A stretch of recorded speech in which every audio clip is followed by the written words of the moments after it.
Et la caméra est ici. Enfin, toutes elles sont partout, voilà. D'abord, merci Florence. Je crois que tout le monde a été passionné. Comme moi je l'ai été, c'est toujours aussi brillant, concis, et à chaque fois que je l'écoute, et je l'écoute souvent, j'apprends encore plus. Donc, elle modifie, il faut le dire, sa parole. Et elle modifie aussi donc son PowerPoint régulièrement. Donc félicitations, parce que peu le font, moi-même de temps en temps je ne le fais pas, je l'avoue. Et c'est stimulant, très stimulant. Alors, je dirais 3 points. D'abord, oui, le rapport du Sénat à lire, c'est obligatoire, c'est un peu notre Bible. 2, quelque chose qui m'a beaucoup frappé, parce que c'est effectivement toute la problématique, différencier sans discriminer. Et l'une des explications pour lesquelles on a tant de retard dans l'appréhension de la question du genre au regard des risques professionnels, c'est lié en grande partie à cette peur de discriminer. Que si vous arrivez effectivement à des résultats qui montrent que le personnel féminin, les salariés féminins sont finalement davantage absentes que les hommes, ça peut avoir des conséquences. Alors, il y a 2 conséquences possibles, c'est-à-dire que soit on améliore les choses, soit on considère que c'est mauvaise pioche de recruter une femme.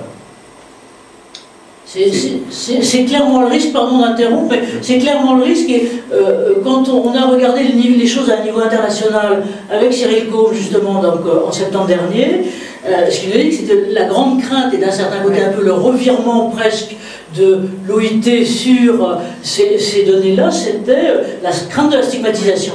Et donc on est vraiment dans des équilibres politiquement difficiles. Tout à fait. Et j'ajoute que c'est une crainte qui est partagée aussi bien par les organisations syndicales que les organisations professionnelles. C'est vraiment la peur de retourner vers une sorte de discrimination. Enfin, dernier tout petit point, et ensuite je m'arrête là, ça concerne les statistiques. Alors, les statistiques de trajet, parce que c'est quelque chose que nous connaissons bien, et effectivement, les femmes ont davantage d'accidents de trajet que les hommes. Mais, ces accidents de trajet sont rarement graves et rarement mortels. Les accidents de trajet graves et mortels sont l'apanage des hommes. Donc, et alors pourquoi est-ce que je le dis? Tout simplement parce que, à la fin des fins, ça a une conséquence. C'est-à-dire que quand on regarde les statistiques, il y a différentes mailles pour regarder. Et la tendance un peu naturelle, que ce soit de l'administration, du monde politique, et évidemment du monde de l'entreprise, c'est de retenir les chiffres les plus marquants. Donc, là en l'occurrence, ce sont les hommes qui sont en danger. Accident grave et mortel. Celui qui conduit un camion ou une bicyclette pour livrer une pizza et qui a un accident, c'est plutôt un homme qu'une femme. Du coup, on a eu tendance à sous-estimer ces accidents. Et ce que je dis pour les accidents de trajet vaut pour l'ensemble des accidents des maladies pro.